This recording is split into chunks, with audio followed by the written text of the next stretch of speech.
দেশের আইন শৃঙ্খলা পরিস্থিতি যে খুবই ভালো আমি বলবো না, খুবই খারাপ আমি বলবো না, এটা সন্তোষজনক। এখন যে পরিস্থিতিটা সেটা সন্তোষজনক। এই আমাকে 54 বছর স্বাধীনতার পরে মানে কোনো পেপারে বা কোনো সেই সময় তো আমিও আপনারা সবাই জানেন আমি একসময় সংবাদকর্মী ছিলাম, আমিও মর্নিং নিউজে লিখতাম। সে এক ওই সময় থেকে এখন পর্যন্ত যে আইন শৃঙ্খলার পরিস্থিতি খুব ভালো কেউ কোনো দিন বলেনি। সবসময় একটু নেগেটিভের দিকেই থাকে, বাট এখন আমি বলবো যে মোটামুটি সন্তোষজনক, যে খুব একটা ভালো আমি তাও বলবো না।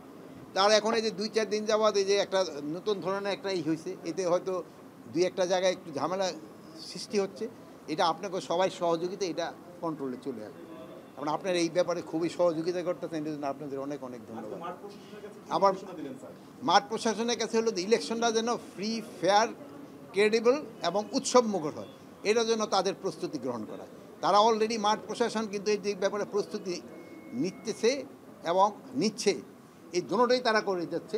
এবং আমি আশা করব যে এই ইলেকশনটা খুব ফ্রি, ফেয়ার, ক্রেডিবল এবং উৎসবমুখর হবে। কিন্তু বাট ইলেকশনটা কিন্তু শুধু আইন শৃঙ্খলা বা প্রশাসনের উপরে নির্ভর করে না, এটার মধ্যে কিন্তু আরও কতগুলি স্টেক হোল্ডার, একটা ইলেকশন কমিশন রয়ে গেছে, আর রয়ে গেছে হলো বিভিন্ন পার্টিগুলি, আর সবচেয়ে হলো সর্বোপরি হলো জনগণ। জনগণ যে সময় নির্বাচনমুখী হয়ে যাবে সেই সময় কিন্তু কেউ কোনো কিছু থামায় রাখতে পারবে না।